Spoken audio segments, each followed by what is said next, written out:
नमस्कार दोस्तों, आज हम लोग जिस रचनाकार की चर्चा करने जा रहे हैं उनका नाम है बिहारी। बिहारी रीतिकाल के प्रतिनिधि कवि हैं। प्रतिनिधि कवि होने का अर्थ है कि रीतिकाल की अधिकांश विशेषताएं इनके साहित्य में पाई जाएंगी, इनके साहित्य में हमको मिलेंगी।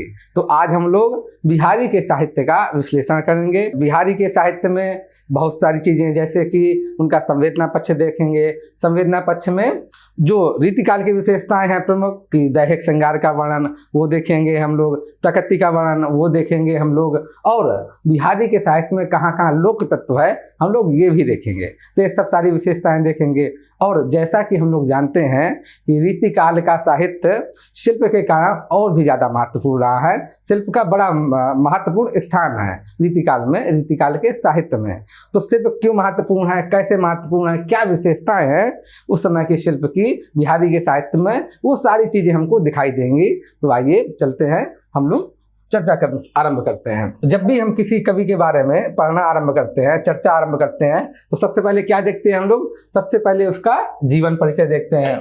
जीवन परिचय क्यों देखते हैं ये हम लोग पहले भी चर्चा कर चुके हैं कि कवि के साहित्य में जो कृतियाँ हैं उनकी, कवि के साहित्य में दो चीज़ों का प्रभाव रहता है। एक तो कालगत प्रवृत्तियाँ, पहला हुआ कालगत प्रवृत्तियाँ, और दूसरा हुआ कवि के व्यक्तिगत अनुभव। दोनों का प्रभाव दिखाई पड़ेगा। कई बार आपको ये भी दिखाई पड़ेगा आपको कि एक ही काल के जो कवि हैं तो उनमें साहित्य में अलग अलग विविधता दिखाई पड़ती है। उसकी विविधता की वजह क्या है? ये व्यक्तिगत अनुभव।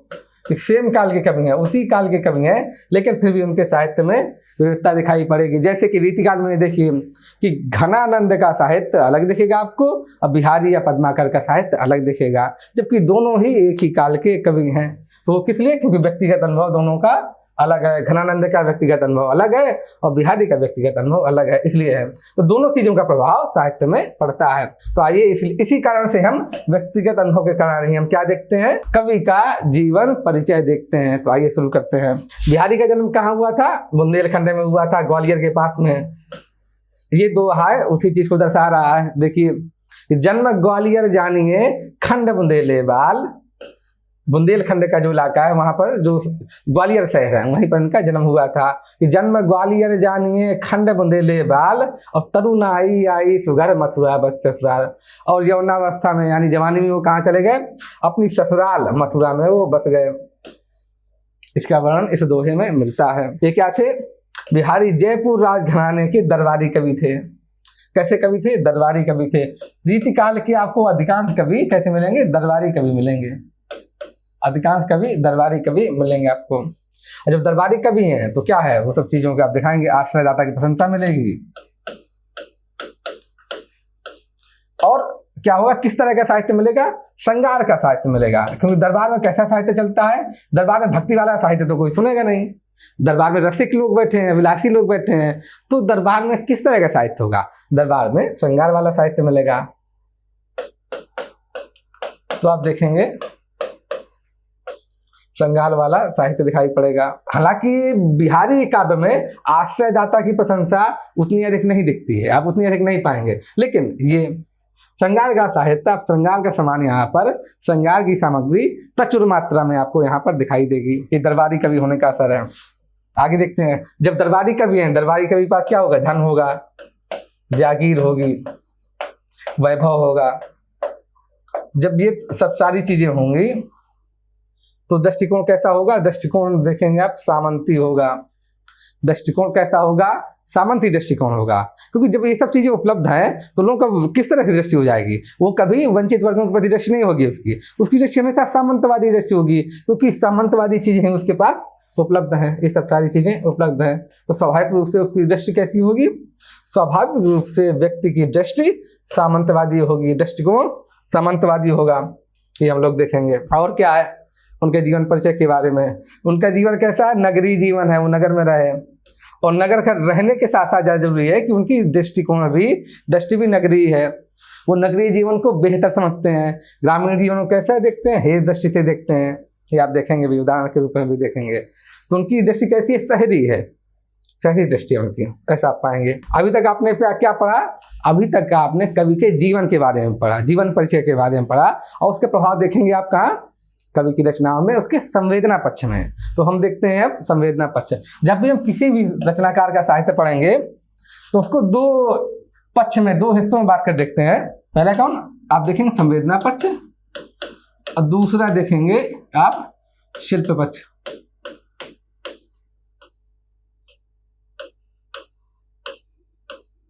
एक देखेंगे आप संवेदना पक्ष और दूसरा देखेंगे आप शिल्प पक्ष।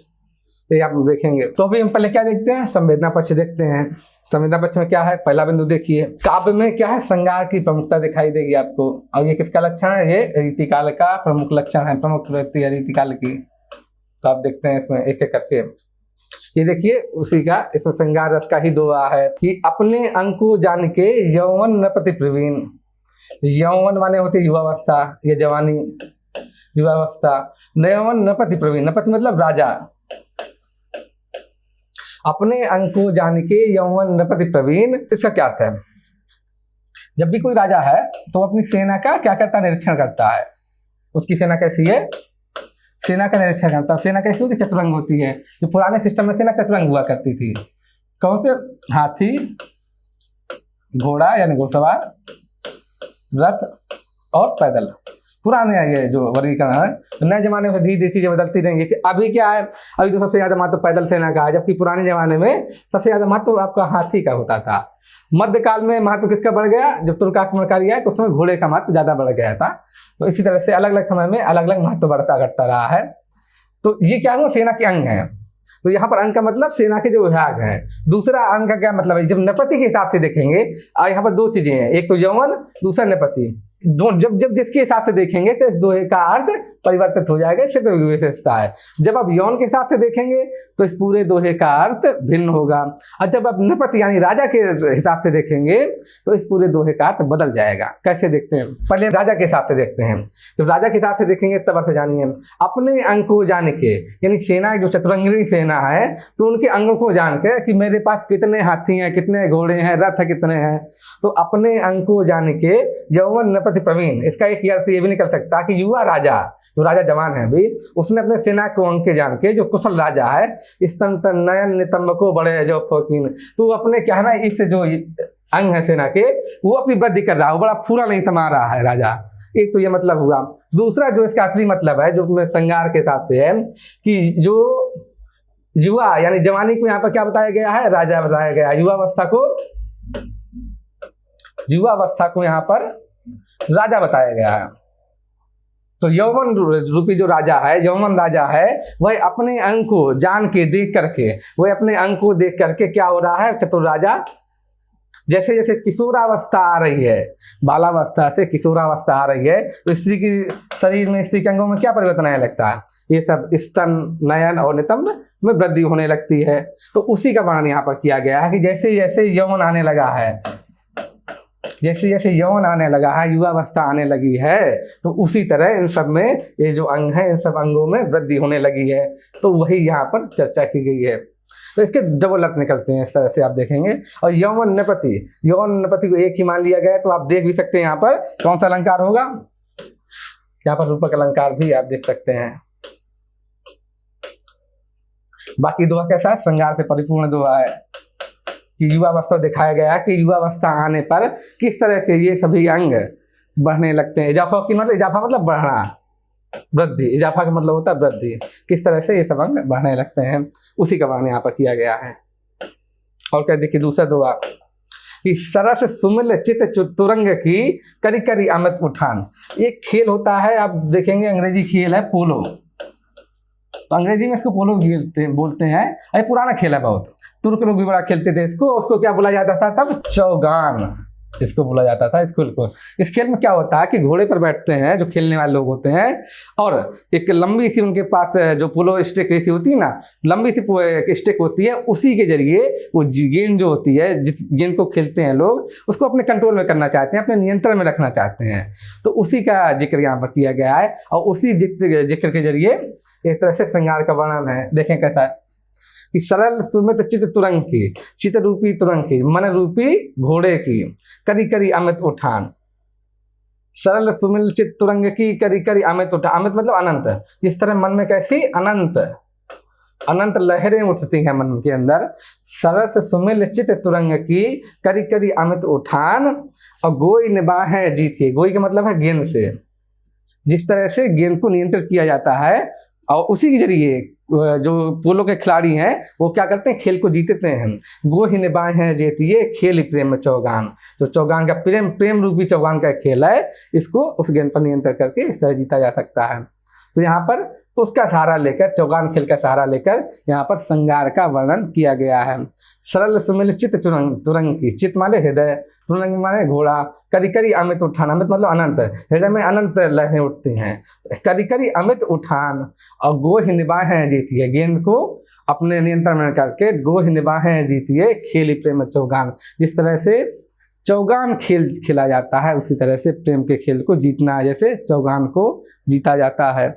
ये आप देखेंगे कि राधा हरि हरि राधिका बनी आए संकेत।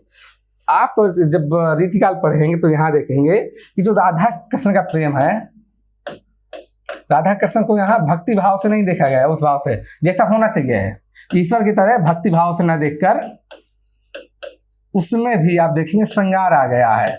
और कहीं कहीं श्रृंगार इतना बढ़ गया है कि उसमें अश्लीलता दिखने लगती है।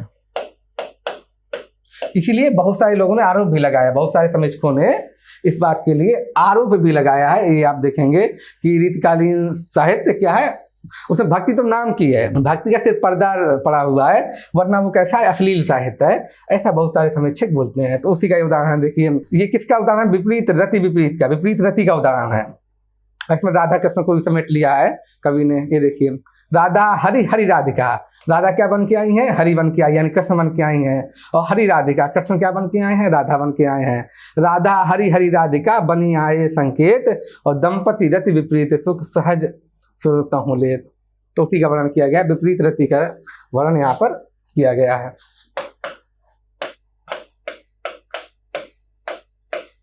आप रीतिकाल में इस तरह का वर्णन खूब पढ़ेंगे। उसी वजह से बोला जाता है कि यहाँ पर जो राधा कृष्ण है तो भक्ति भाव से उनका नाम नहीं लिया गया है, बल्कि उसमें भक्ति का सिर्फ आवरण है, उसमें अश्लील पद ज़्यादा है, अश्लील दोहे ज़्यादा है, ऐसा बोला जाता है। ये इसका एक उदाहरण है। नारी के प्रति कैसा दृष्टिकोण है, स्थूल दृष्टिकोण है, स्थूल दृष्टिकोण है, और कैसा है, भोगवादी दृष्टिकोण है। जबकि यही देखिए छायावाद में कैसा मिलेगा आपको दृष्टिकोण, नारी के प्रति स्थूल नहीं भावनात्मक मिलेगा, भाव दृष्टिकोण मिलेगा, भाव को मिलेगा, रोमानियत भरा मिलेगा।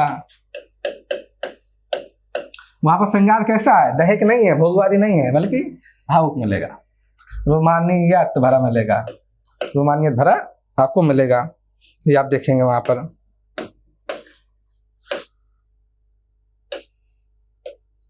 कैसा मिलेगा, रोमानियत भरा मिलेगा, आप देखेंगे। और यहाँ पर कैसा है, यहाँ पर देखिए स्थूल है, भोगवादी है। कैसे, यहाँ पर जो सौंदर्य है वहां पर सौंदर्य कैसा है, आप छायावाद में सौंदर्य पढ़िए कि तुम्हारे छूने में था प्राण, संग में पावन गंगा स्नान, यानी तुम्हारे साहचर्य में कैसा था, गंगा स्नान के समान निर्मलता थी। और यहाँ पर कैसे है सौंदर्य, देखिए किस तरह सौंदर्य, कैसा भौतिक टाइप का सौंदर्य है कि अंग अंग नग जगमगत, अंग अंग नायिका का अंग अंग कैसे है, जगमगा रहा है, नग की तरह जगमगा रहा है। अंग अंग नग जगमगत दीप से काशी दे, अंग अंग कैसा जगमगा रहा है, नग की तरीके से, जैसे हीरे अंग नग जड़े जाते हैं तो जगमगाते हैं वो, तो उसी तरह से नायिका का अंग अंग जगमगा रहा है। और दीप से काशी दे, दे कैसी है, दीप से खासी है। अब दीपक देखते होंगे ना, तो इसका जो ये होती है यहाँ पर लौ जो जलती है, चमकती है, उसको बोला जाता है दीप से खा। ये दीप से खा है। तो अंग अंग नग जगमगत दीप से खासी दे, और दिया बढ़ाए हुए रहो बड़े उजले हुए। सामने अगर नायिका खड़ी है तो आप दिया को बढ़ा दीजिए ना, दिया को बुझा दीजिए, तब भी घर में रोशनी बनी रहेगी, क्योंकि दे कैसी है, दीप से खासी दे है, और अंग अंग कैसा जगमगा रहा है। तो इस तरह का आप देखेंगे स्थूल वर्णन मिलेगा सौंदर्य का, इस तरह का वर्णन रीतिकाल में दिखाई पड़ेगा। इतनी चमक है कि बिल्कुल नायिका जब उपस्थित है घर में तो रोशनी छा जाती है, इस तरह का वर्णन दिखाई पड़ता है। आगे देखते हैं हम लोग। ये उस समय का वर्णन है कि जो नायिका है, नायिका है वो क्या है, बालावस्था से अब कहाँ जा रही है, किशोरावस्था की तरफ बढ़ रही है। तो उसी समय का वर्णन है, उस समय ना तो अभी बालावस्था पूरी तरह से छूटी है और न पूरी तरह से किशोरावस्था आई है, न पूरी तरह से युवावस्था आई है। तो उस समय का वर्णन है, उस समय का वर्णन यहाँ पर किया गया है कि छुटी न शिशुता की झलक, न शिशुता यानी बालावस्था की झलक अभी छुट्टी है, छुटी न शिशुता की झलक, झलक क्यों यौवन अंग। और दूसरी तरफ क्या है, युवावस्था के कुछ कुछ लक्षण आने लगे हैं, किशोरावस्था के लक्षण भी कुछ कुछ आने लगे हैं। तो उससे क्या लग रहा है, कैसे तुलना क्या की गई है, द्विपति देह दो हुन मिली, और उससे देह इस तरह की लगने लगी है, इस तरह की महसूस होने लगी है। द्विपति तापता रंग, जैसे कि तापता रंग होता है, कपड़ा होता है तापता, वो कैसा होता है, धूप छाई कपड़ा होता है, धूप छाई टाइप का दिखाई पड़ता है, दोनों चीजें उसमें दिखती हैं। तो उसी की तुलना की गई है ये इस उम्र की, जिस समय ना तो पूरी तरह से बालावस्था खत्म हुई है, ना पूरी तरह से युवावस्था आई है। तो उसकी तुलना कर रहा है कवि, उसका वर्णन कर रहा है कि छुटी न शिशुता की झलक और झलक्यो यौवन अंग, और द्विपति देह दोहुन मिली, द्विपति तापता रंग, तापता रंग के समान, जिस तरह तापता कपड़ा होता है उसी तरह की इस समय अवस्था हो गई है नायिका की। दृष्टिकोण कैसा है, सामंतवादी दृष्टिकोण होगा, फलस्वरूप विलासितापूर्ण होगा।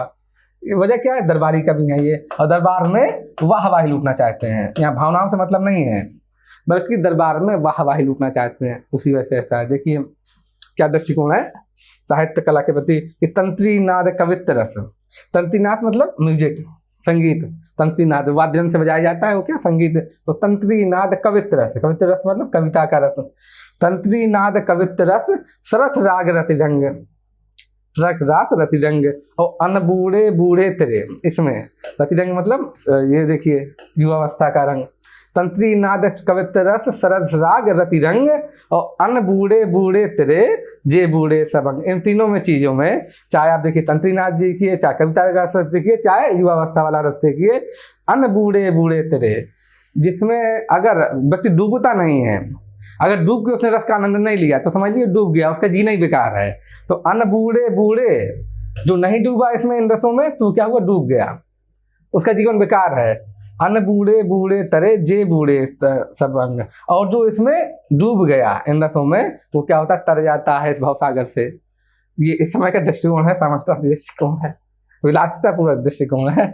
उसके बाद यहाँ निवृत्ति का मार्ग नहीं है, प्रवृत्ति का मार्ग यहाँ पर दिखाया गया है। और प्रवृत्ति भी कैसी, भौतिक पूरी तरह से। ग्रामीण जीवन के प्रति कैसा भाव है, हे दृष्टि वाला भाव है, निम्न दृष्टि के, नीची दृष्टि से देखते हैं ग्रामीण जीवन को, मानते हैं कि वहाँ योग लोग होते नहीं हैं। जैसे देखिए एक करलेस, एक कोई आदमी जो सुगंध कीड़ा बेचता है, कहिए जो ये बेचता है, आप देखते हैं जब आप शर्ट में या अन्य जगह पे लगाते हैं, डीओ लगाते हैं, उसी तरह पुराने जमाने में इत्र लगाया जाता था। जिस तरह हम आजकल डीओ यूज करते हैं, तो पुराने जमाने में इत्र लगाया जाता था। तो कोई इत्र बेचने वाला कहाँ पहुंच गया है, कोई इत्र बेचने वाला व्यक्ति गांव में पहुंच गया है। तो वहां पर क्या हालत है, उसका वर्णन एक कवि यहाँ पर कर रहा है। देखिए लोग क्या कर रहे हैं, कर ले, हाथ में ले रहे हैं उसको, कर ले सूंग सराही ले, सूंघ ले रहे हैं इत्र को और सराहना कर दे रहे हैं, कर ले सूंगी सराय के सब रहे धरी मौन, लेकिन उसके आगे कुछ बोल नहीं रहे हैं, सब चुप हैं। ये हाथ में ले रहे हैं इत्र को, जैसे इत्र दिखाने वाला आता है तो हाथ में वो फाड़ से रखता है, हाथ में सूंघिए कैसा है, तो हाथ में ले लेते हैं, सूंघते हैं और सराहना कर देते हैं, हाँ बड़ा अच्छा बड़ा अच्छा, सब धरे मनी मौन, लेकिन खरीद कोई नहीं रहा। गंधी गंध गुलाब को गवैगा कौन, गंधी, वो गंधी को बोल रहा है कभी कि इस गुलाब वाली गंध को, गुलाब वाले इत्र को गवैगा कौन, गाँव में कौन आखिर इसको महत्व देगा, कौन खरीदेगा इसको। वहाँ तो लोगों को इसकी कद्र ही नहीं है, गाँव में, गाँव के लोग उसका महत्व नहीं समझते। तो ये कभी दिखा रहा कि गाँव के लोगों को इसका पता ही नहीं, इसका महत्व नहीं है। गाँव के लोग कैसे हैं, इसके बारे में जानकारी ही नहीं रखते हैं। तो एकता का भाव ये देखिए आगे, वे न यहाँ नागर भरे, कभी क्या कह रहा है गांव में कि वे ना यहाँ नागर, यहाँ पर वो नागरिक लोग नहीं है, सही लोग नहीं है, वे ना यहाँ नागर भले जी हाँ आदर तो आप, जहाँ पर किसको, ये देखिए इससे भेद पड़ेगा, फूल्यो अनफूल्यो भव गवई गाँव गुलाब, गाँव में यदि गुलाब फूलता भी है तो उसकी कोई कदर नहीं होती, उसकी कोई वैल्यू नहीं होती, क्योंकि गांव के लोगों को क्या चाहिए, गांव के लोग तो उसमें होंगे वहाँ पर लौकी फल जाए, तुरई फल जाए, जिससे उनका पेट भरे, उससे उनको मतलब है। गाँव के लोगों को गुलाब से आकर क्या करना। तो वहाँ पर कभी कह रहा कि वे ना यहाँ नागर भले, यहाँ गांव में वो नागरिक लोग नहीं है, वो शहरी लोग नहीं है, जिन आदर तो आप, जहाँ पर गुलाब को आदर मिले, सम्मान मिले, यहाँ पर गुलाब को आदर और सम्मान मिले, वो लोग यहाँ पर नहीं है। अब फूल ले अन फूल ले भव, गाँव में गुलाब चाहे फूले या न फूले, उससे गाँव वालों को गंवाई लोगों को क्या फर्क पड़ता है, आखिर उससे उनको कोई मतलब ही नहीं है। अर्थात इसके जरिए कवि करना चाहते हैं, प्रतीक है गुलाब। इसके जरिए कवि कहना क्या चाहता है कि गांव में गुणी लोगों की कोई कद्र नहीं है, कोई महत्व नहीं है। गुणी लोगों की कोई कद्र नहीं है, कोई उनका वहां पर महत्व नहीं है, कोई महत्व नहीं है उनका। शहर में ही, नगर में ही गुणी लोगों की, गुणीजन की कद्र होती है। तो यहाँ पर गुलाब किसका प्रतीक है? गुणीजन का प्रतीक है एक तरह से। आगे देखिए गांव के बारे में, ये गांव की स्त्री के बारे में किस तरह से कवि देख रहा है, गांव की स्त्री के बारे में, उसका सौंदर्य कैसा है, उसको कैसे देख रहा है दृष्टि से। कि गदराने तन गोरटी, तन कैसा है? गदराने तन गोरटी, गोरी है स्त्री।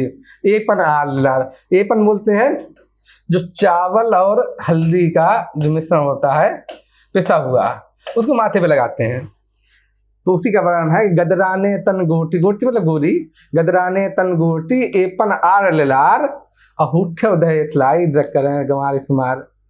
जो गंवार स्त्री है कैसे इठला इठला के चल रही है, उसका वर्णन कवि कह रहा है। कवि कैसी दृष्टि वही दिखलाई गई है यहाँ पर, किस तरह से मजाक उड़ा रहा है एक तरह से कवि यहाँ पर ग्रामीण स्त्री का, उसी के बारे में यहाँ पर चर्चा की गई है कि उठे उदय इठलाई द्रक करें गंवार सुमार। आगे देखिए, ये देखिए यहाँ पर क्या किया कवि ने, देखिए कि राधा है उनको भी नागरी बना दिया है। कवि को इतना मोह है नगर से या शहर से कि उसने राधा को भी क्या कर दिया है? नागरी बना दिया है, शहर की रहने वाली बना दिया है। देखिए, मेरी भव बाधा हरो राधा नागरी सोए। ना कि राधा के बारे में, गोपियों के बारे में देखेंगे, लोग कहाँ रहते थे? गोकुल में, वृंदावन में रहते थे। लेकिन यहाँ कवि को इतना मोह है शहर के प्रति, तो उसने राधा को भी नागरी बना दिया है कि मेरी भव बाधा हरो, इस संसार की बाधा हर कर लो, राधा नागरी सोए। हे राधा जो नगर में रहने वाली है। और जातन की झाई पर, जिसके तन की यानी जिसके शरीर की झाई पड़ते ही, जातन की झाई पड़त श्याम हरित दुति हो। श्याम रंग वाले कृष्ण कैसे हो जाते हैं? उसमें चमक पैदा होती है। जैसे आप देखेंगे ये रंग का एक प्रयोग है कि जैसे आप कृष्ण कैसे है, कृष्ण का रंग क्या है? काला है। और राधा का रंग कैसा है? पीला या गोरा, गोरा है या पीला है। तो इसमें जब काले रंग की कोई वस्तु में पीले रंग की परछाई पड़ेगी, पीले रंग का प्रतिबिंब पड़ेगा, तो कैसा रंग होता है? हरा रंग आ जाता है। तो उसी का यहाँ पर वर्णन किया गया है कि जातन की झाई पड़त, यानी जो राधा है उसके तन की परछाई प्रतिबिंब पड़ के श्याम हरित दुति हो। श्याम का रंग कैसा प्रतीत होता है? दुति, चमकदार हरित रंग की दुति पैदा होती है, हरित रंग का हरा रंग दिखाई पड़ने लगता है। ये उसी का उदाहरण है। ये काले में से जब पीले रंग की परछाई पड़ेगी तो हरा रंग दिखेगा, हरा रंग चमकने लगेगा। तो उसी का यहाँ पर वर्णन किया गया है। लोक जीवन का वर्णन मिलता है बिहारी साहित्य में, कम मिलता है लेकिन फिर भी वर्णन उपलब्ध है। देखिए कैसे कैसे इसमें जो वर्णन किया है कवि ने कि किसी घर में जो बड़ा भाई है, बड़े भाई की जो स्त्री है, उसको छोटा भाई है जो वो बुरी नजर से देख रहा है, और स्त्री इस वजह से कुछ कह नहीं पा रही है। कहीं आपस में अगर मैंने शिकायत की, दोनों भाइयों में कलह न मच जाए, घर में समस्या ना हो जाए, उपद्रव न मच जाए, इस वजह से इस डर से स्त्री शिकायत भी नहीं कर पा रही है, बोल भी नहीं पा रही है, सामाजिक दबाव में है, और उसका वो भाई फायदा उठा रहा है। तो उसी की दशा का वर्णन कर रहा है कभी यहाँ। तो ये क्या लोक जीवन का उदाहरण है। लोक जीवन में नारी की कितनी विडंबनापूर्ण स्थिति है उसका वर्णन कर रहा है कि कहात ना देवर की कुमति, कि देवर की जो बुरी नजर है उसके बारे में वो स्त्री नहीं बोल पा रही है। कुल ती कलह दिला, जो कुल की स्त्री है कलह से डर रही है कि घर में कहीं कलह न मच जाए। अब उसकी स्थिति क्या है कि ये देखिए, पंजर गत मंजार ढिग शुक्लों सुकर जा सुपंच तोता। ऐसा लग रहा है जैसे तोता किसमें है? पिंजरे के अंदर बंद है, और उसके चारों ओर कौन घूम रही है? बिल्ली घूम रही है। मंजार मतलब बिल्ली। जैसे तो पिंजरे के अंदर तोता बंद है और चारों ओर बिल्ली घूम रही है, बार बार नजर मार रही है, बार बार पंजा मार रही है। तो वैसी स्थिति में तोते के हृदय की क्या दशा होगी, वही दशा इस समय उस स्त्री की है जिस पर देवर उसका बुरी नजर रख रहा है। तो उसका वर्णन कर रहा है कि नारी का जीवन कैसा विडंबनापूर्ण है, इसके यहाँ पर वर्णन है। आगे देखते हैं ज्योतिषी की मन की दशा। जो बिहारी थे आप देखेंगे तो इनको ज्योतिष का भी बड़ा अच्छा ज्ञान था। ज्योतिष का नक्षत्रों का ज्ञान बड़ा अच्छा था। उसी का जिक्र आप यहाँ पढ़ेंगे। एक योग होता है पितुमारक योग। पितुमारक योग किसी के हाथ में है, किसी कुंडली में है, इसका मतलब कि वो व्यक्ति अपने पिता के मरने के लिए दोषी होगा, पिता का उसका ज़्यादा दिन जिएगा नहीं उस व्यक्ति का, तो उसको बोलते हैं पितुमारक योग, अगर किसी कुंडली में दोष है। इसी तरह होता है जारज योग।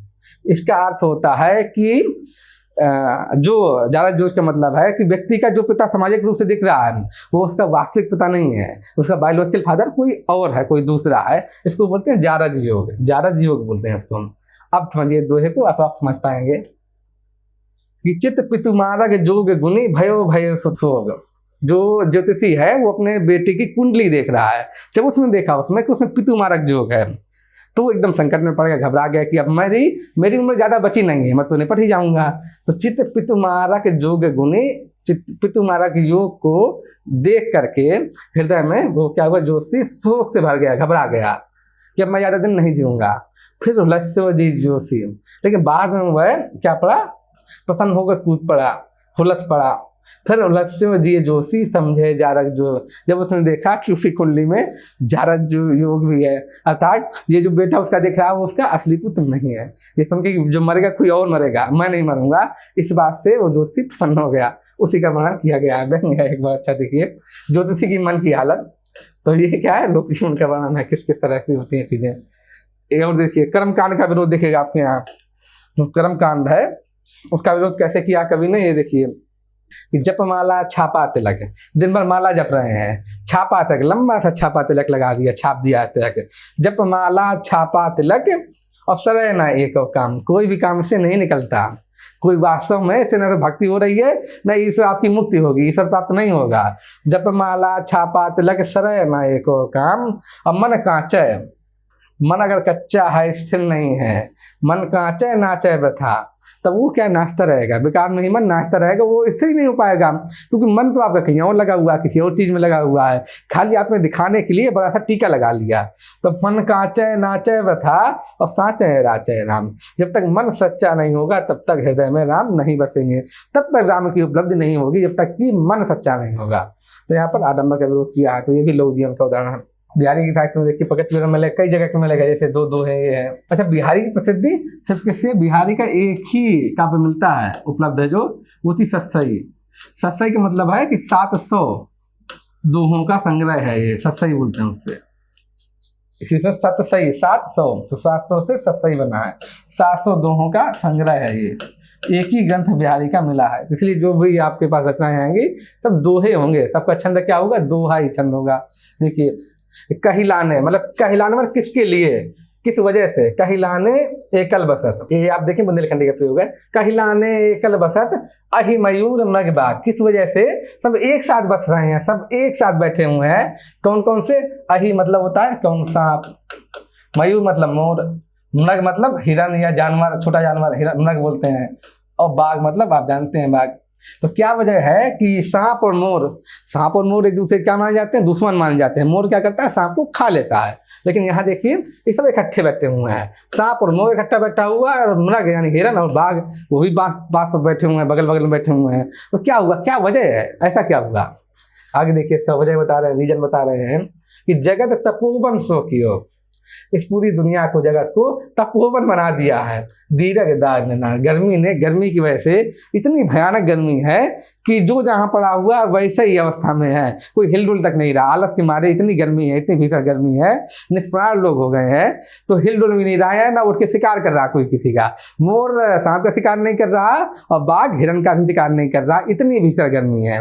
और इस गर्मी ने जंगल को क्या बना दिया है, तपोवन बना दिया है। भैया तपोवन सुनते होंगे ना, ऋषि मुनि का जो आश्रम होता था, तपोवन होता था, वहाँ पर कोई हिंसा नहीं होती थी, वहाँ पर बोलते हैं बाघ और बकरी एक ही घाट पे पानी पीते थे। तो उसका ये उदाहरण दे रहे हैं कि पूरे दुनिया को इस गर्मी ने तपोवन बना दिया है, ऐसा तपोवन कि बाघ और बकरी एक ही घाट पे पानी पी रहे हैं, ये सांप और मोर एक साथ टहल रहे हैं, बाघ और हिरन एक साथ बैठे हुए हैं, कोई किसी का शिकार तक नहीं कर रहा गर्मी के मारे, ऐसी स्थिति हो गई। तो गर्मी का वर्णन है। फिर ये गर्मी का ही वर्णन है कि बैठ रही अति सघन मन, पैठी सदन तन्मा, और देख दोपहरी जेठ की चाहती छा। इतनी भयानक गर्मी है, जब भीषण गर्मी होता है ना, सूर्य ऊपर चमकता है, तो आप देखते होंगे कि छाया लंबी नहीं पड़ती, छाया एकदम सिमट जाती है, छाया जानी नहीं पड़ती। वैसे जब पश्चिम में सूर्य आता है तो छाया क्या होती है, लंबी होती चली जाती है। जबकि आप ठीक दोपहर में देखेंगे तो आपकी छाया बिल्कुल नीचे होगी, आपकी छाया लंबी नहीं होगी। तो यहाँ उसी का जिक्र किया गया है कि बैठी रही अति सघन बन, बैठी सदन मन माही। कि सघन वन में घुसकर कहीं बैठी हुई है या अपने घर में बैठ गई है, बैठी रही अति सघन वन, सघन जंगल में बैठ कर गई है कहीं घुसकर अपने घर में, और देख दोपहरी जेठ की दोपहरी को देख करके छाया चाहिए छाया। तो छाया है, छाया भी क्या मांग रही है, छाया मांग रही है। इतनी भीषण दोपहरी है इस छाया को भी उस गर्मी में छाया चाहिए, ये हालत हो गई है। वो भी पता नहीं कहाँ घुसकर बैठ गई है, इसलिए कहीं पर छाया नहीं मिल रही है। इतनी भीषण गर्मी है कि छाया को भी छाया चाहिए, इसलिए वो कहीं दिखाई नहीं पड़ रही है, वो स्वयं कहीं घुस के बैठी हुई है इस भीषण गर्मी में। वो वही वर्णन है कि जब भीषण दोपहरी होती है, सूरज एकदम ऊपर होता है सर के, तो छाया दिखाई नहीं पड़ती, वो भी सिमट जाती है। उसी का वर्णन यहाँ पर कवि ने किया है कि ज्योतिष शकुन शास्त्रों आदि का ज्ञान।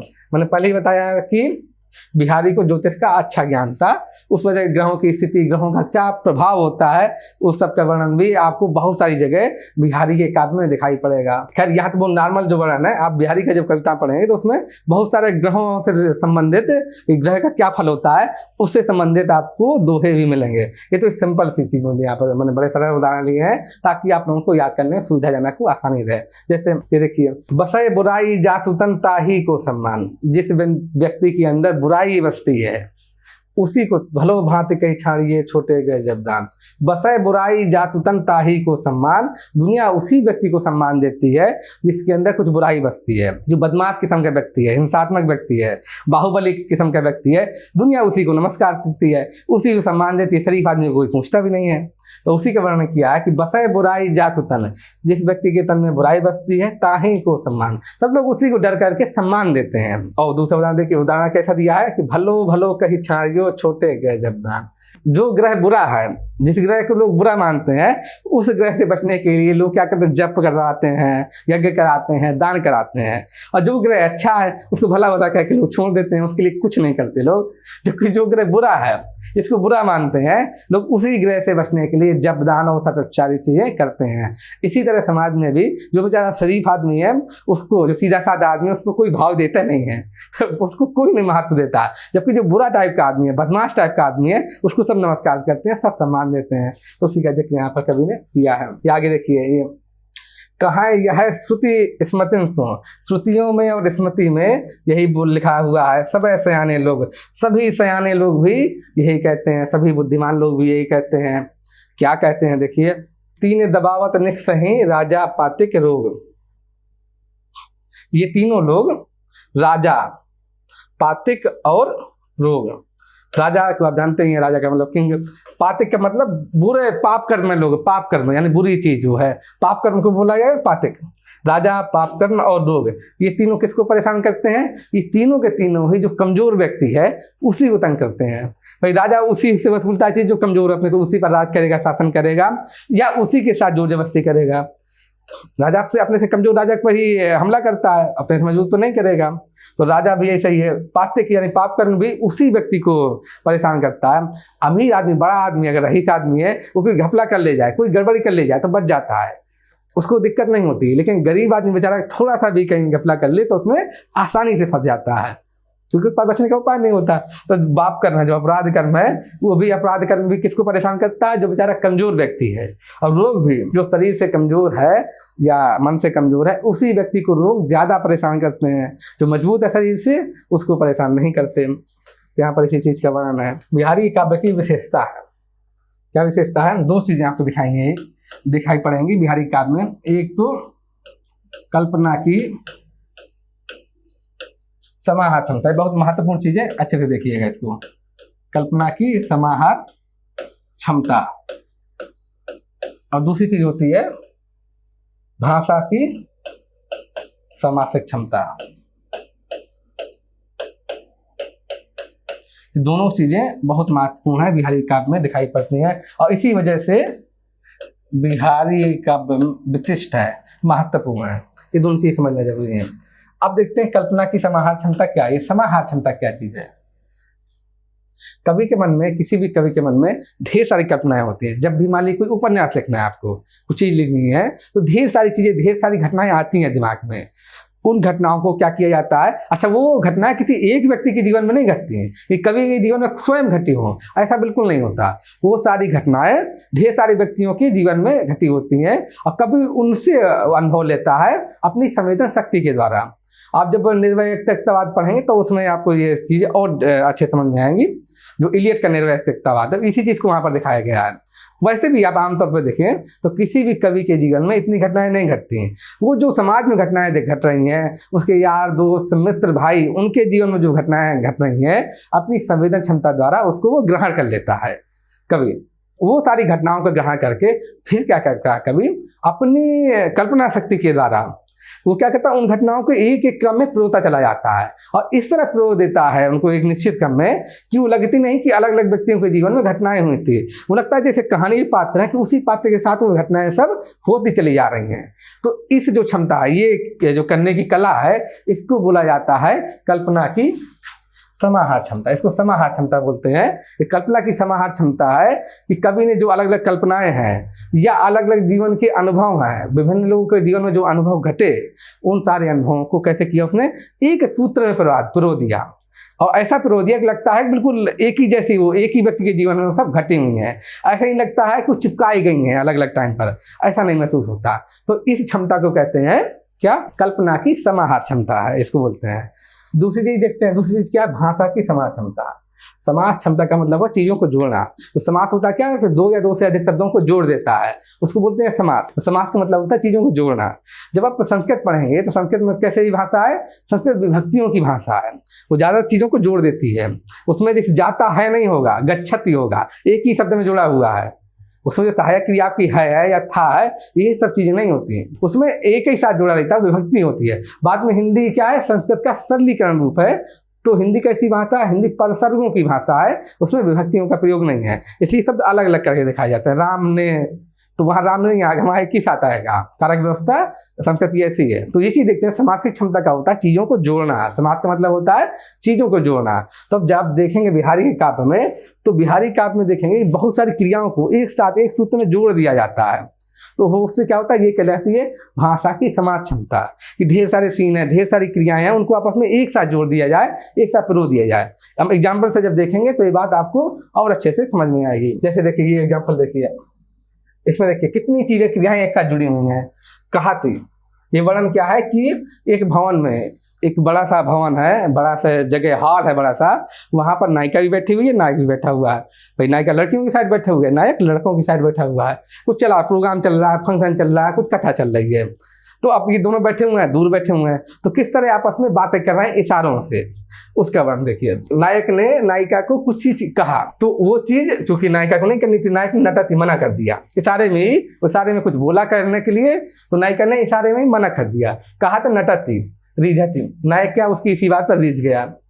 कहा तो नटत रिझत, इसी बात पर नायक उसकी इस मना करने के अंदाज पर ही नायक रिझ गया। रिझत मिलती, इससे क्या हुआ कि दोनों का मन मिल गया। और खिलत लजियात, उससे क्या, दोनों का मन मिल गया, दोनों का मन खिल गया, और उससे क्या, नायिका शर्मा गई। तो इतनी सारी क्रियाएं हैं देखिए। कहा तो नटत रिझत मिलत खिलत लजियात, इतनी सारी क्रियाएं एक एक करके जुड़ी हुई हैं। तो इसमें दोनों चीज देखेंगे। भाषा की समास क्षमता देखिए, कहा तो नटत रिझत खिलत मिलत खिलत लजियात, भाषा की समास क्षमता है कि एक लाइन में, दोहे की सिर्फ एक लाइन में इतनी सारी क्रियाएं जोड़ दी गई हैं। तो क्या है भाषा की समास क्षमता। साथ में जो मैंने बताया था कितनी सारी कल्पनाएं हैं कि पहले नायक ने कुछ कहा इशारे में, उस नायिका ने क्या किया, मना कर दिया। पहली कल्पना ये है। दूसरी कल्पना क्या हुई, ये कि नायिका ने मना कर दिया उसको। फिर तीसरी कल्पना देखिए कि नायक नायिका के इसी मना करने के अंदाज पर रिझ गया, रिझत।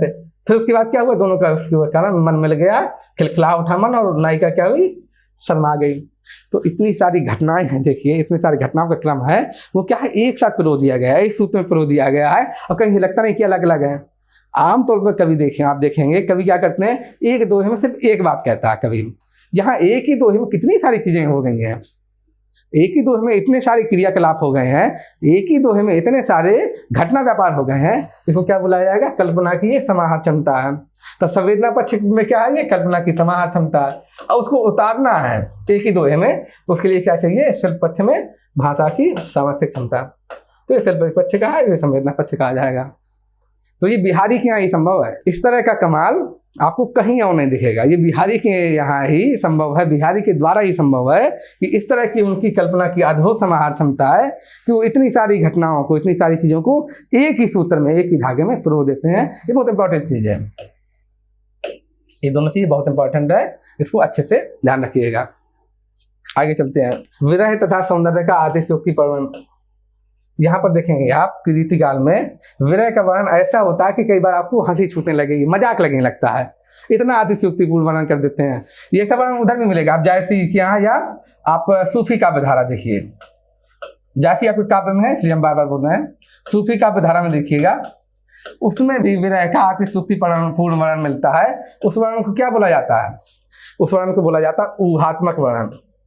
तो इसी तरह का ऊहात्मक वर्णन आपको यहाँ भी दिखाई पड़ेगा, विरह का वर्णन दिखाई पड़ेगा। जैसे कि ये देखिए कि इति आवत चली जातुत चली छसातक हाथ और चढ़ी हिंदोरी सी रही लगी उषा संसात। नायिका नायक के विरह में इतनी कमजोर हो गई है, इतनी दुबली हो गई है कि बिल्कुल पत्ते की तरह हिल रही है। कैसे कैसे देखिए, जैसी सांस लेती है, सांस निकलती है तो जब सांस खींचती है तो आगे चली जाती है, जब सांस छोड़ती है तो पीछे चली जाती है। जिस तरह आप नाव देखते हो ना पानी में हिलती डुलती है, ऐसे स्थिति हो गई है नायिका की।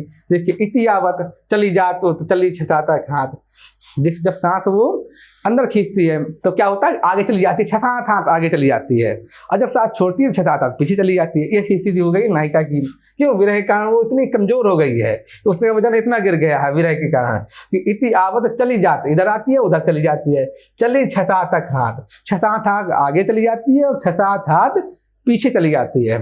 चढ़ी हिंडोरे सी रही, जैसे हिंडोला नहीं होता आगे पीछे जाता है, जैसे झूला होता है, आप देख रहे होंगे झूला टंगा हुआ तो वो पहले इस तरफ जाता है फिर इस तरफ जाता है। नॉर्मल दशा में यहाँ है, फिर इधर जाएगा, फिर लौटेगा, फिर इधर जाएगा, फिर इधर जाएगा।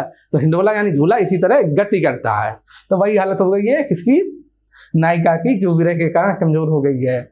चढ़ी हिंडोरे सी रही लगी उषा अनुसात, अपनी सांस के साथ साथ किस तरह वो आगे पीछे जा रही है सांस के जरिए। तो यहाँ पर क्या है, विरह का अतिशयोक्तिपूर्ण वर्णन है, और ऐसा वर्णन है कि मजाक की हद तक पहुंच जाता है ये। तो ये यहाँ पर देखेंगे आप। आगे देखिए, जैसे पत्रा ही तिथि पाइये वा घर के चहुपास, इसमें है कि नायिका इतनी चमकती है, अंग अंग नग जगमगाही दीप शिखा सीधे। तो उस दीप शिखा के कारण ये जो लिखा हुआ है कि अंग अंग नग जगमगत दीप शिखा सीधे, अंग अंग कैसा जगमगा रहा है, उसका नग के समान, हीरे के समान जगमगाता है, जगमगर कर रहा है एकदम अंग अंग। और दीप शिखा सीधे है, जैसे दीपक की ऊपर की जो होती है ना, जो लौ जलती है उसको दीप शिखा बोलते हैं। तो उस लौ के समान दे है। और दिया बढ़ाए भय रहो, आप दिया बुझा दीजिए घर का, बड़े उजेर हो गए। उस नायिका की वजह से पूरे घर में रोशनी बनी रहेगी। जैसे आप गैस जलाते हैं, हंडा जलाते हैं, उस तरह से एकदम पूरे घर जगमगर करता रहेगा। तो ये किसका, विरह का कैसा वर्णन है? अतिशयोक्ति, वो उसका वर्णन है। सौंदर्य का अतिशयोक्तिपूर्ण वर्णन है, ये सौंदर्य का वर्णन है। ये देखिए अब, ये भी सौंदर्य का वर्णन है, ये अतिशयोक्तिपूर्ण वर्णन है सौंदर्य का, ये भी। और ये किसका है? ये विरह का अतिशयोक्तिपूर्ण वर्णन है। तो ये देखिए उसी के चलित आप जोड़ सकते हैं इसको। ये पत्रा ही तिथि पाइये, नायिका के घर पे आप अगर हैं तो पत्रा के जरिए ही आप तिथि बता सकते हैं, उसका अनुमान लग सकता है। पत्रा ही तिथि पाइये वा घर के चहुपास, उस घर के चारों ओर सिर्फ पत्रा के जरिए ही, जो आप वो पढ़ते हैं, हम लोग पढ़ते हैं अपने घर पे, पंचांग लगा के रखते हैं, पत्रा मतलब पंचांग है, पंचांग के जरिए हम तिथि जान सकते हैं। क्यों? नित्य प्रति पुण्य ही रहो आनंद उपौजार। उसके चेहरे का इतना प्रकाश है, नायिका के चेहरे से इतना प्रकाश निकलता है कि वहाँ तो रोज ही चांदनी बनी रहती है, लगता है कि रोज ही पूर्णमासी है, पूर्णमासी की तरह उजाला फैला रहता है उस नायिका के चेहरे के प्रकाश के कारण। इसलिए वहाँ पर उस घर के आसपास पत्रा यानी पंचांग के जरिए ही तिथि पता चल सकती है, वरना क्या होगा, वरना पूर्णमासी होने का भ्रम हो जाएगा।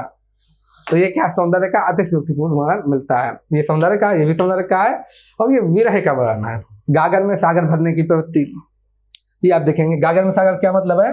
ये एक छोटे से दोहे में, 2 लाइन का दोहा है, इतना छोटा सा, 13-11 मात्राएं हैं उसमें। तो उस छोटे से दोहे में ही कितनी सारी चीजें भर दी हैं, तो उसको बोलते हैं गागर में सागर। इतनी सारी चीजें जिक्र कर दी हैं बिहारी ने, तो उसको बोला जाता है गागर में सागर भरने की प्रवृत्ति।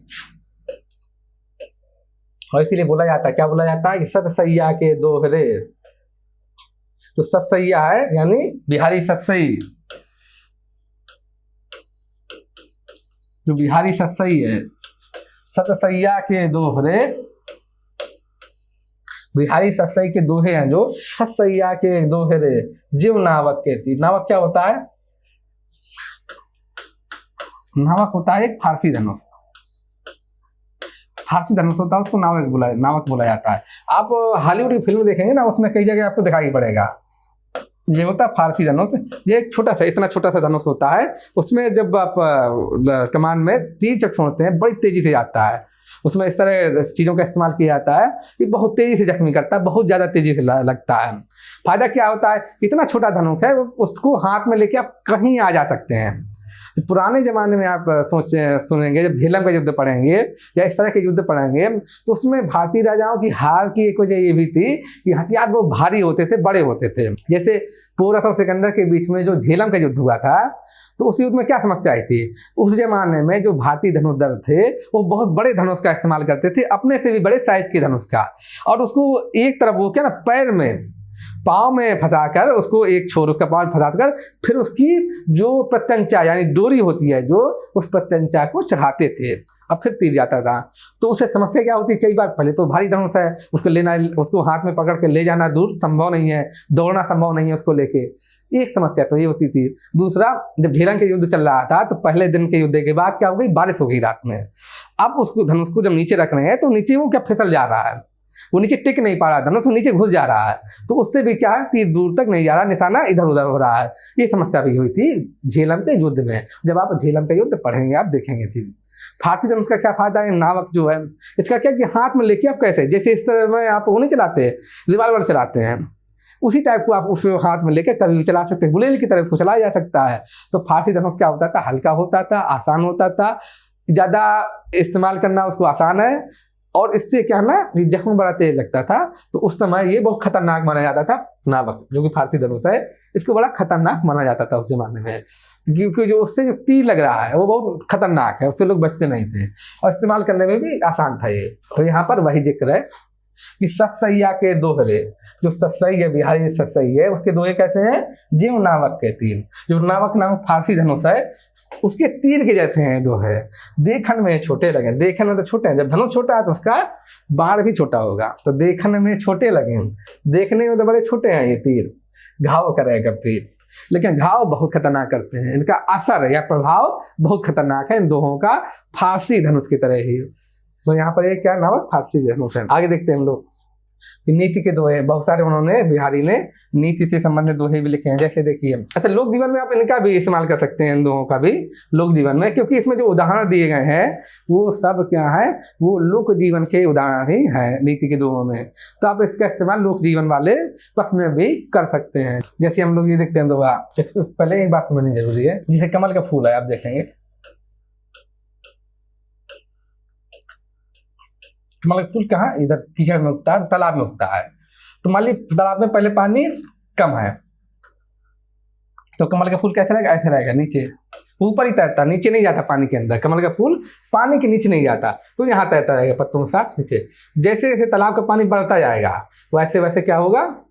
इसकी नाल बढ़ती जाती है, कमल के फूल की नाल बढ़ती जाती है, ये ऊपर उठता चला जाता है। जैसे जैसे तालाब का पानी ऊपर होगा ये भी उठता हुआ चला जाता है, इसकी नाल बढ़ती चली जाती है। ऐसा देखेंगे आप। तो उसी का वर्णन यहाँ पर है कि बढ़त बढ़त संपत्ति सलिल, जब मनुष्य के घर पर संपत्ति बढ़ती चली जाती है, संपत्ति रूपी सलिल। यहाँ पर अलंकार कौन सा है? रूपक अलंकार है। संपत्ति और सलिल में भेद रहता है, ऊपर कोई अंतर नहीं रह गया है। बढ़त बढ़त संपत्ति सलिल, मन सरोज बढ़ जाए। मन सरोज यहाँ पे भी रूपक अलंकार है। तो जिस तरह मनुष्य के घर में जब संपत्ति बढ़ती है तो उसका मन यानी उसकी इच्छाएं भी बढ़ती चली जाती हैं। उसी हिसाब से जिस तरह संपत्ति बढ़ेगी उसी तरह से मन की इच्छाएं भी बढ़ती चली जाती हैं। या जिस तरह से, किस तरह से? जिस तरह से तालाब में जिस तरह पानी भरता चला जाता है, बढ़ता जाता है, तो इस कमल की नाल भी उसी हिसाब से बढ़ती चली जाती है, कमल का फूल ऊपर होता चला जाता है। फिर आगे, घटत घटत पुनि ना घटे। लेकिन जब तालाब का पानी घटना आरंभ होता है तो फिर ये नीचे नहीं होता, छोटी नहीं होती नाल, फिर क्या होता है? सूख जाता है कमल का फूल। घटत घटत पुनि ना घटे बड़ समूल कुम्हलाए। ये फिर नाल छोटी नहीं होती, वापस नहीं आता नीचे, वे उसकी बजाय पूरा पूरा कमल का फूल कुम्हला जाता है। इसी तरह जब व्यक्ति के घर में संपत्ति बढ़ती है तो उसकी इच्छाएं भी बढ़ती चली जाती हैं। लेकिन जब संपत्ति घटती है तो ऐसा नहीं कि इच्छाएं खत्म हो जाएं या कम हो जाएं, इच्छाएं वैसे रहती हैं, जिसकी वजह से मनुष्य क्या होता है, चिंता में कुमला जाता है। जिस तरह कमल का फूल कुमला जाता है उस तरह मनुष्य भी चिंताग्रस्त हो जाता है, परेशान हो जाता है। तो उसी का वर्णन किया गया। और दो जगह पर यहाँ रूपक अलंकार है, यहाँ भी रूपक अलंकार है। तब अलंकार में भी इस दोहे का, इस कोटेशन का इस्तेमाल कर सकते हैं रूपक अलंकार में, ठीक। और नीति के दोहे का उदाहरण है ये, और लोक जीवन के उदाहरण में भी इसका इस्तेमाल कर सकते हैं। आगे देखते हैं नीति के दोहे का। बड़े न हुजे गुणन बिन बिरद बड़ाई पाए, और कहत धतूरे सो कनक गहना गढ़ न जाए। ऐसे व्यक्ति जो गुण के कारण बड़े नहीं हैं, बल्कि झूठी बड़ाई पा करके जो बड़े हो गए हैं, झूठी बड़ाई के कारण, जो कृत्रिम रूप से बड़ाई के कारण बड़े हो गए हैं, वो बहुत दिन तक नहीं टिकते। जैसे कि बड़े बड़ाई ना हो करे और बिरद बड़ाई, बड़े न हो जाए गुणन बने, जो गुण के कारण बड़े नहीं हैं, गुण के कारण बड़े नहीं हैं, बल्कि बिरद बड़ाई पाए, सिर्फ बढ़ाई पा के, प्रशंसा पा के। ऐसे आपने कुल में जन्म ले लिया या कुछ वजह रही कि आपने बड़ाई पा ली, उस वजह से आप बड़े दिखने लगे हैं। वो कैसे है, कहत धतूरे सो कनक गहनो गढ़ न जाए। जैसे कि धतूरे को भी क्या बोला जाता है, कनक ही बोला जाता है। भाई धतूरे को भी कनक बोलते हैं और सोने को भी कनक बोलते हैं। तो धतूरे को अगर कनक कह दिया जाए तो उससे वो सोना थोड़ी ना हो जाएगा भाई, उससे हम गहने थोड़ा ना गढ़वा सकते हैं। भले धतूरे को कनक बोल दिया जाए, भाई सोने को भी कनक बोलते हैं, लेकिन धतूरे से गहना नहीं गढ़ा जा सकता है।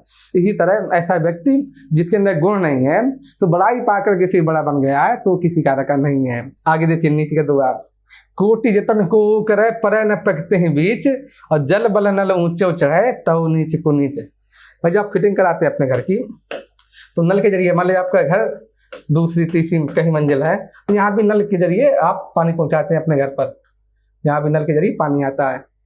तो उसी का जिक्र है कि कोटि जतन को करे, कोई करोड़ों जतन कर ले, करोड़ों उपाय कर ले, परे न पकते हैं बीच। वो किसी भी आदमी की मूल प्रकृति या मूल स्वभाव को नहीं बदल सकता है, कोई करोड़ों उपाय कर ले। जैसे नल बल जल ऊंचो चढ़े तो नीच को नीच।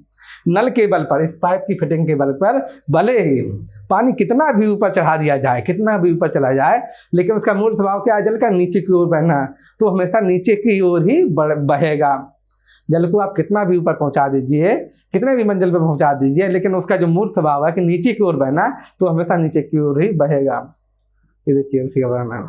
भक्ति के दोहे, बिहारी के यहाँ या रीत काल में आपको भक्ति के दोहे भी मिलेंगे। लेकिन एक समस्या तो ये है कि बहुत सारी जो भक्ति के दोहे भक्ति के दिखते हैं, उसमें भक्ति नहीं श्रृंगार ज्यादा है, कहीं कहीं पर तो अश्लीलता की हद पर उतर आता है श्रृंगार, तो वो समस्या आपको रीतिकाल में दिखेगी। तो भक्ति के दोहे, जो शुद्ध भक्ति के दोहे हैं, ऐसे दोहों की संख्या कम मिलेगी, ऐसे छंदों की संख्या आपको कम मिलेगी। लेकिन भक्ति के दोहे हैं, जैसे कि देखिए, तो लगु या मन सदन में, मन रूपी सदन में, हरि या मैं की नहीं बाट, तब तक मन रूपी सदन में, मन रूपी घर पर ईश्वर, हरि यानी कृष्ण या ईश्वर तब तक नहीं आ सकता, तब तक परमात्मा हमारे मन रूपी घर में प्रवेश नहीं कर सकता। विकट जचके लघु निपट खुतई न कपट कपाट। जब तक कपट कपाट, कपट के जो कपाट है यानी दरवाजे हैं, कपाट का मतलब दरवाजा,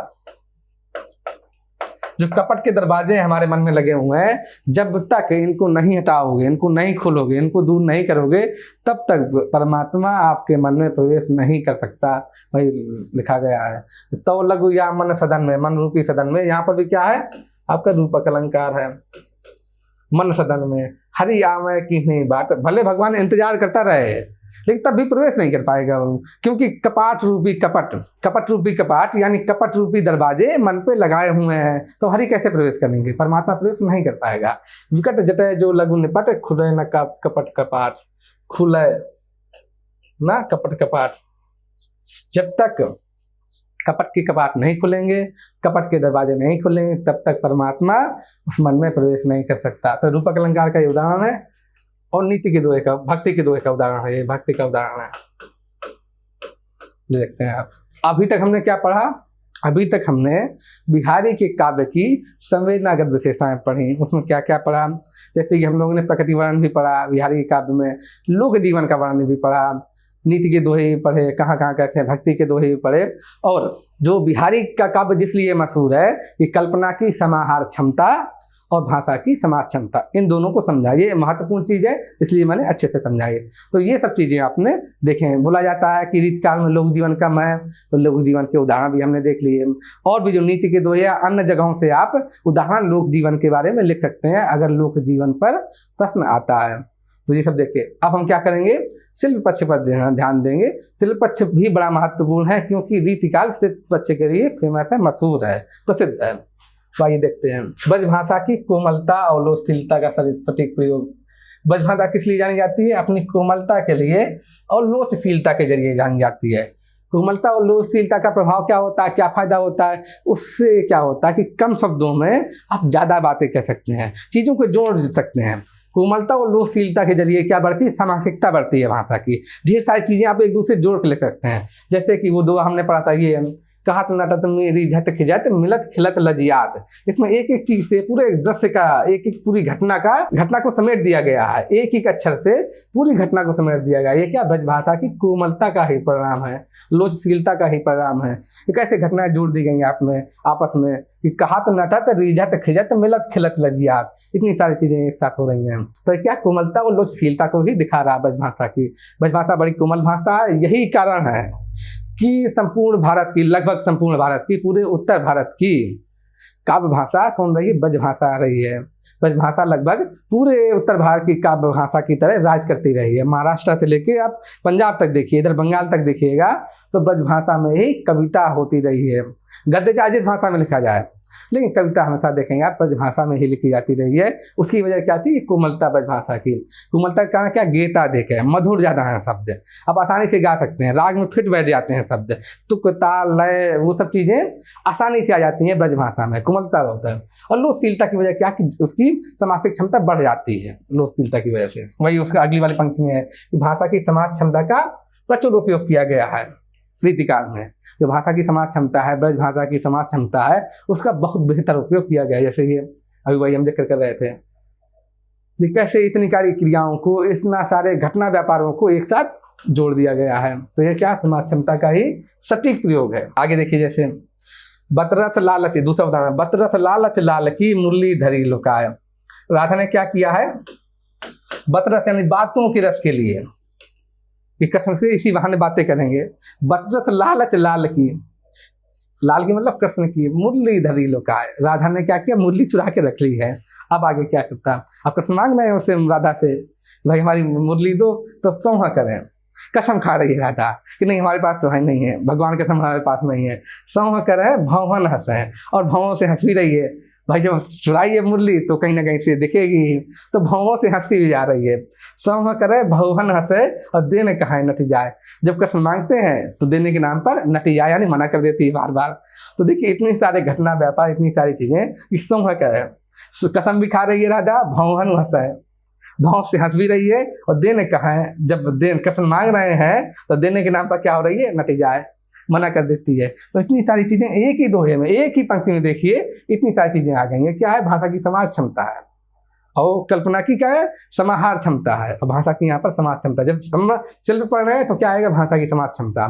तो भाषा की समाज क्षमता है कि एक ही पंक्ति में इतना सारे घटना व्यापारों को जोड़ दिया गया है, पिरो दिया गया है, और इस तरह पिरो दिया गया है कि वो अलग अलग प्रतीत नहीं हो रहे हैं। किन किन शब्दों का प्रभाव मिलेगा? बुंदेलखंडी का, क्योंकि वो बुंदेलखंड में पैदा हुए रहे भी शुरुआत में। अवधि का प्रयोग मिलेगा, क्योंकि अवधि उस समय की बोली थी, प्रचलित भाषा थी। रामचरितमानस जैसा काव्य उसमें लिखा जा चुका था। अवधि मिलेगा। अरबी फारसी शब्दों का प्रयोग मिलेगा, क्योंकि चाहे जयपुर राजघराना हो या अन्य घराना हो, मुगल शासन का समय था तो अरबी फारसी के शब्द प्रचलित हो चुके थे। तो जो दैनिक जीवन में प्रचलित है अरबी फारसी के शब्द, उनका प्रयोग भी मिलेगा। छंद का प्रयोग किया है, किस तरह का प्रबंध या मुक्तक, तो देखेंगे आप पूरी बिहारी सत्सई में दोहे छंद का प्रयोग है।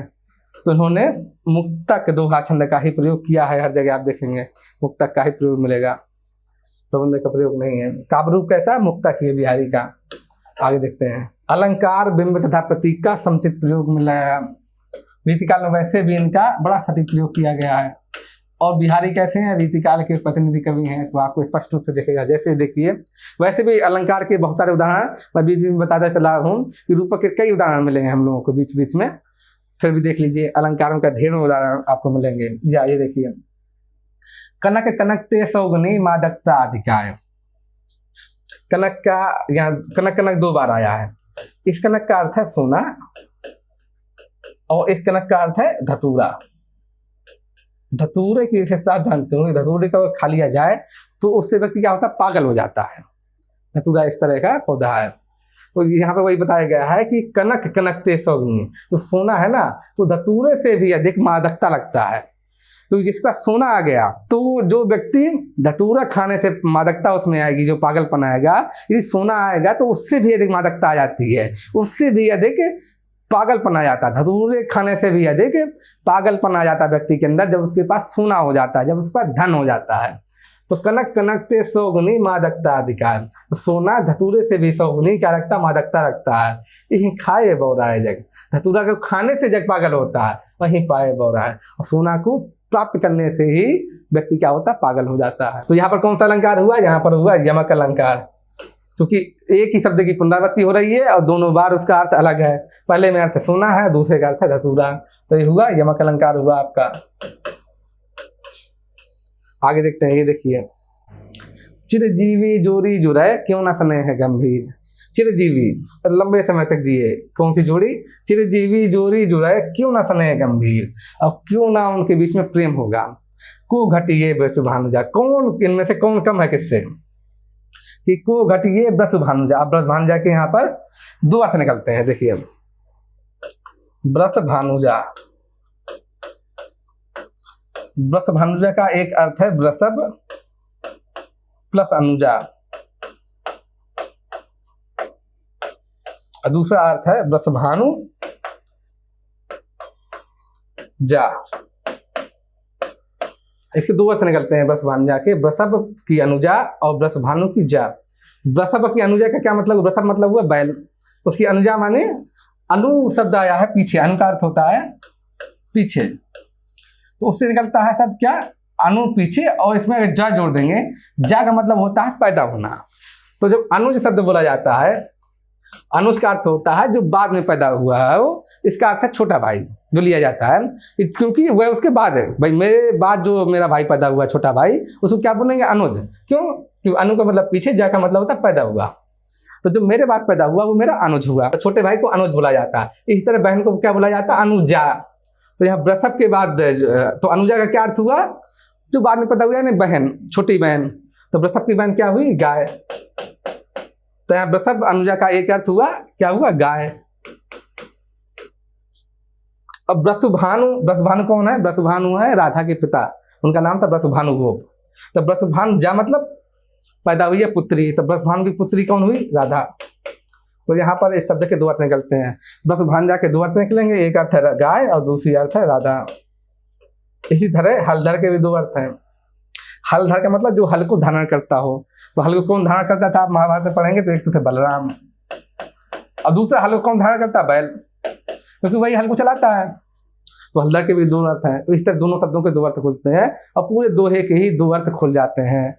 को घटिए ब्रसभानुजा, ये क्या है, गाय है, वो क्या है, बैल है, दोनों क्या भाई बहन है। एक अर्थ तो ये खुला, दूसरा अर्थ ये खुला कि को घटिए ब्रसभानुजा, ये ब्रसभानु की पुत्री यानी राधा है, और वो कौन है, हलधर के वीर, बलराम के वीर यानी बलराम के भाई हैं, कौन, कृष्ण। तो उस अर्थ में भी इसे समझाया जा सकता है। तो इसके दो अर्थ निकल रहे हैं, दोनों ही शब्दों के दो अर्थ निकल रहे हैं। तो यहाँ पर कौन सा अलंकार हुआ, श्लेष अलंकार हुआ। तो श्लेष का मतलब होता है चिपका होना, जहां पर एक ही शब्द में कई अर्थ चिपके हुए हों, तो वहां पर होगा श्लेष अलंकार। तो यहाँ पर श्लेष अलंकार है, दो बार श्लेष अलंकार, यहाँ भी दो अर्थ है, यहाँ भी दो अर्थ है, जिससे कहा पूरे दोहे के दो अर्थ हो जाते हैं। आगे चलते हैं, देखिए इसमें कौन सा अलंकार है, या अनुरागी चित्त की गति समझे नहीं कोई। इस अनुरागी चित्त की, जो अनुराग में लिप्त है, गति समझे नहीं कोई, कोई नहीं गति समझ सकता इस मन की, जो कि लिप्त हो गया है। ज्यों ज्यों बूढ़ है श्याम रंग, त्यों त्यों उज्जवल हो। ज्यों ज्यों वह श्याम रंग में डूबता है, त्यों त्यों क्या होता है, उज्जवल होता चला जाता है। यहाँ पर देखिए क्या है, ज्यों ज्यों बूढ़ है श्याम रंग, जो जो श्याम रंग में डूब रहा है, क्योंकि क्या हो रहा है, उज्जवल हो रहा है। श्याम का एक अर्थ क्या है, काला। ज्यों ज्यों वो काले रंग में डूब रहा है, वैसे वैसे क्या होता जा रहा है, उज्जवल होता जा रहा है, सफेद होता जा रहा है। तो यहाँ पर क्या विरोधाभासी बातें हैं। दूसरा अर्थ इसका ये भी, ज्यों ज्यों वह श्याम यानी कृष्ण के रंग में, ईश्वर के रंग में डूब रहा है, वैसे वैसे वह उज्जवल निर्मल होता चला जा रहा है। तो यहाँ पर विपरीत तरह की चीजें हो रही हैं, कि काले रंग में डूब रहा है और सफेद होता जा रहा है। तो यहाँ पर कौन सा अलंकार होगा, विरोधाभास अलंकार होगा, क्योंकि विरोधाभासी चीजें यहाँ पर दिखाई पड़ रही हैं। तो यहाँ पर कौन सा अलंकार होगा? विरोधाभास अलंकार होगा। दूसरा, चूंकि इसके दो अर्थ भी निकल रहे हैं तो हम ये भी बोल सकते हैं कि यहाँ पर श्लेष अलंकार है। श्याम के दो अर्थ निकल रहे हैं यहाँ पर, तो हम श्लेष अलंकार भी इसको बोल सकते हैं। और वैसे देखने में प्रत्यक्ष रूप से तो विरोधाभास अलंकार भी दिख रहा है। दो अलंकार यहाँ पर दिख रहे हैं। आगे देखते हैं अगले दो में। सोढ़त ओढ़े पीत पटु श्याम सलोने गात। श्याम यानी कृष्ण है, वो क्या कर रहे हैं? पीले रंग का पट यानी वस्त्र, पीत मतलब पीला, पट मतलब वस्त्र। सोहत ओढ़े पीत पटु, पीले रंग का वस्त्र ओढ़कर क्या है? शोभायमान है। सोहत यानी शोभायमान है। सोहत ओढ़े, ओढ़े हुए हैं। सोहत ओढ़े पीत पटु श्याम सलोने गया। जो श्याम सलोने हैं वो कैसे हैं? पीले रंग का वस्त्र ओढ़े हुए हैं, पहने हुए हैं। तो वो उसको वो लग कैसे रहे हैं, कैसे विराजमान है, किस तरह के दिखाई पड़ते हैं? मानो संभावना व्यक्त की जा रही है। मनो नील मणि शैल पर आतप पर प्रभात। ऐसा लगता है कि नीले रंग के पर्वत पर, नीले रंग के पहाड़ पर, मनो नील मणि शैल पर आतप पर प्रभात। ऐसा लगता है कि सुबेरा हुआ है। सुबेरा कैसा होता है? आप देखेंगे कि उजला किस्म का, उगल पीले किस्म का दिखता है। तो सुबह का प्रकाश जो सूरज डालता है तो हल्के पीले रंग का होता है। तो ऐसा लग रहा है कि नीले पर्वत पर उजाला आया हो, पीले रंग का उजाला आया हो। वैसा लग रहा है जब कृष्ण क्या कर रहे हैं? कृष्ण का रंग बोला जाता है जो कंज लोचन, कंज मतलब जो नील कमल होता है ना, उस तरह का रंग माना जाता है कृष्ण का। तो सोहत ओढ़े पीत पटु श्याम सलोने घात। तो जो नीले रंग के कृष्ण है उन पर जो पीला वस्त्र इस तरह का लग रहा। तो यहाँ क्या मन हो, संभावना व्यक्त की जा रही है, कैसा? इस तरह की। तो अलंकार कौन सा हुआ यहाँ पर? अलंकार हुआ उत्प्रेक्षा अलंकार, क्योंकि यहाँ पर संभावना व्यक्त की गई है। मनहु नील मणि शैल पर आतप प्रभात। तो यहाँ पर अलंकार हुआ उत्प्रेक्षा अलंकार। आपको बड़े अच्छे अच्छे बिंब मिलेंगे बिहारी के काव्य में, क्योंकि इस बिंब के कारण ही चीजें दिमाग पर बैठती हैं, मस्तिष्क पर छाप छोड़ती हैं। तो बड़े अच्छे अच्छे बिंब मिलेंगे। जैसे अभी हमने जिक्र किया था, बतरस लालच लाल की मुरली धरी लोकाय और सोह करें भौहन हंसे देने कहे न जाए। राह ने बतरस के लालच से लाल यानी कृष्ण की मुरली छिपा के रख दी है, और सोह करें कसम खा रही है कि मेरे पास नहीं है। भवन हंसे, भावों से हंसती भी जा रही है। और देने का जब देने के लिए कहा जाता है नट जाए, मना कर देती है। तो बिंब है, बड़ा सुंदर बिंब है। देखिए ये देखिए गर्मी का जो गर्मी ऋतु में क्या हालत हो गई है, ग्रीष्म ऋतु में उसकी हालत देखिए। कहलाने एकल बसा, किस कारण से एकत्र बसा, एक साथ बस रहे हैं। अहि मयूर, दोनों दुश्मन है एक दूसरे से। और मृगवाग जगत तपोवन सो कियो दीर्घ दाग। गर्मी में पूरी दुनिया को तपोवन के रूप में तब्दील कर दिया है, बदल दिया है। तो ये बिंब है। प्रतीक देखिए, नहीं पराग नहीं मधुर मधु। ये कब का जिक्र है? कि उनके जो राजा हैं जयपुर नरेश, वो क्या है, एक बिल्कुल नई युवती है, बिल्कुल नई युवती है, जबकि राजा की उम्र ज्यादा है। तो वो उस पर क्या हो गए, फिदा हो गए हैं। नई युवती पर राजा बिल्कुल नहीं है, अभी उस पर फिदा हो गए हैं। और उसी चक्कर में क्या है, राजकाज को छोड़ बैठे हैं। तो वहां पर कभी क्या कह रहा, प्रतीक के माध्यम से, भाई राजा का आश्रय आता है कभी, तो सीधे तो नहीं बोल सकता, लेकिन प्रतीक के माध्यम से राजा को समझाने की कोशिश कर रहा है। कभी वो देखिए कि नहीं पराग नहीं मधुर मधु नहीं विकास है ही काल। अली कली में ही बिंधो आगे कौन है हवाल। जो भी कली नई नई खिली है उसमें ना तो अभी पराग है और ना मधुर मधु है, ना उसमें अभी रस है, कोई रस नहीं आया, कोई पराग नहीं आया। वो क्योंकि कली तो अभी जब जस्ट खिली है। नहीं विकास यही काल, ना भी उसका परिपूर्ण विकास हुआ है। लेकिन अली कली में ही बिंधु, अली यानी भंवरा उसी कली में लगा हुआ है, उसी कली के पीछे लगा हुआ है। अली कली में ही बिंधु आगे कौन है हवाल। आगे जब उस कली का विकास हो जाएगा तो ईश्वर जाने क्या होगा। तो यहाँ पर राजा को चेता रहा है कवि। तो यहाँ पर क्या प्रतीक का प्रयोग है, क्योंकि अली किसका प्रतीक है, राजा का प्रतीक है, और कली किसका प्रतीक है, उस नवयुवती का प्रतीक है जिस पर राजा फिदा है। आप पाएंगे कि रीतिकाल में संगीतात्मकता नाद सौंदर्य पर बड़ा जोर है। नाद सौंदर्य या संगीतात्मकता बोलिए, इस पर बहुत जोर है, क्योंकि दरबारी कवि है। दरबारी कवि में ये सब चीज़ों पर राग का और सबका बड़ा जोर दिया जाता है ताकि चीज़ें गाई जा सकें। छोटे से दोहे में देखेंगे आप किस तरह से संगीतात्मकता भर दी गई है, यहाँ पर आप पाएंगे। तो इसमें गेयता के लिए भी, अन्य चीज़ों के लिए यहाँ पर संगीतात्मकता का बड़ा जोर दिखता है। रीतिकाल में खूब मिलेगा आप। एक वजह ये है कि जो कवि हैं वो क्या है, इनको उसका भी संगीत का भी ज्ञान है। दूसरी चीज़ देखेंगे कि इस समय जो ये था साहित्य को रीतिकाल में आप पाएंगे कि अन्य विधाओं से, जैसे संगीत हुआ, चित्रकला हुआ, इससे भी जोड़ा गया था। इसी कारण आप देखेंगे कि रागमाला के आधार पर चित्र जो बनाए गए, रागमाला के आधार पर जो चित्रों की रचना हुई तो रीतिकाल में हुई है। कि रागों के आधार पर विभिन्न चित्र बनाए गए हैं।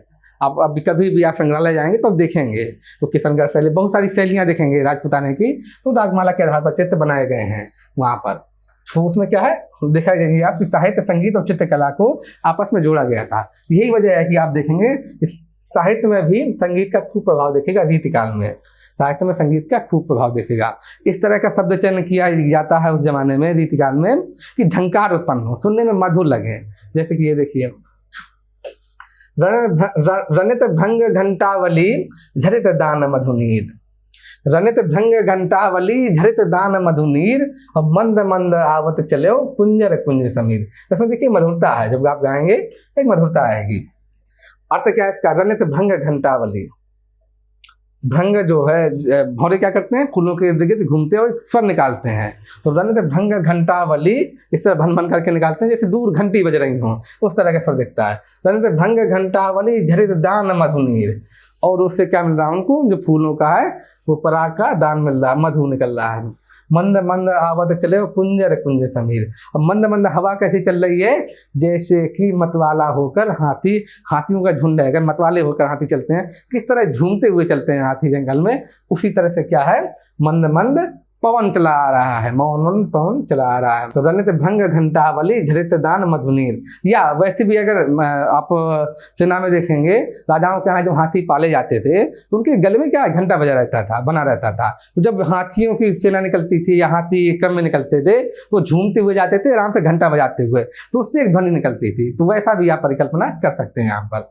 रनित भंग घंटावली झरित दान मधुनीर, और मंद मंद आवत चले कुंजर कुंज समीर। और दूसरी तरह से आप प्रगति के नजरिए से देखेंगे तो किस तरह से धीरे धीरे हाथियों के समान, जैसे हाथी मदमस्त होकर चलते हैं, वैसे ही पवन चल रही है। और उस पवन के चलने से क्या होता है कि जो भौरे हैं वो गुनगुना रहे हैं और मधु का दान उनको मिल रहा है, मधु पराग झड़ रहे हैं।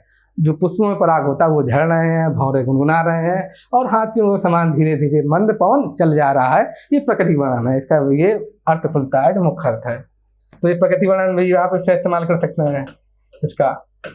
और संगीत वर्णन, संगीतात्मकता में भी इसका इस्तेमाल कर सकते हैं। इसमें देखिए शब्दों की तराश क्या अद्भुत है कि आपको गाने से ही ये समझ में आ जाएगा, कि जब गुनगुनाएंगे आप तो उसी से समझ में आ जाएगा। ये देखिए, झमक की टहले करें, इसमें आप झमक झमक खुद ही आप आवाज़ देखेंगे, सुनेंगे, शब्दों का चयन देखिए किस तरह से किया गया है। तो उसमें संगीतात्मकता मौजूद है शब्दों में ही। इसकी अगली पंक्तियां नहीं की गई, थोड़ा मुश्किल है, इसलिए एक ही पंक्ति मैंने यहाँ पर ली कोटेशन के रूप में। तो ये देखिए, झमक की टहले करें, इसमें शब्दों में ही इस तरह आशा है कि संगीतात्मकता मौजूद है, उपलब्ध है। तो हमने क्या किया यहाँ पर, अब तक हमने बिहारी के काव्य का संवेदना पक्ष देखा, शिल्प पक्ष भी देख लिया। शिल्प पक्ष की वजह से क्यों बिहारी इतने प्रसिद्ध हैं, उनके शिल्प पक्ष में क्या ऐसी कुशलता है, कैसी भाषा की समा क्षमता है, कैसे चमत्कार पूर्ण उनकी उक्तियां हैं या चमत्कार पूर्ण उनके दोहे हैं, ये सब हमने देखा। इसीलिए बोला जाता है कि बिहारी के दोहे कैसे हैं, नावक के तीर के समान है। नावक जो कि फारसी धनुष होता है उसके जैसे हैं, ऐसा बोला जाता है। ये बहुत ही प्रभावशाली हैं, इसीलिए बोला जाता है कि बिहारी का काव्य क्या है, गागर में सागर है। कि एक ही दोहे में उन्होंने इतने सारे घटनाक्रम, इतनी सारी चीज़ें, इतने सारे घटना व्यापार भर दिए हैं कि एक ही दोहा पढ़िए तो लगता है पूरी फिल्म देख ली है, ऐसा महसूस होता है। तो यहाँ पर हमने बिहारी के काव्य का शिल्प पक्ष भी देख लिया, क्यों प्रसिद्ध है बिहारी, ये भी देख लिया। अब हम ये टॉपिक यहीं पर ख़त्म करते हैं। अगले वीडियो में हम नया टॉपिक लेकर हाजिर होंगे, तब तक के लिए नमस्कार।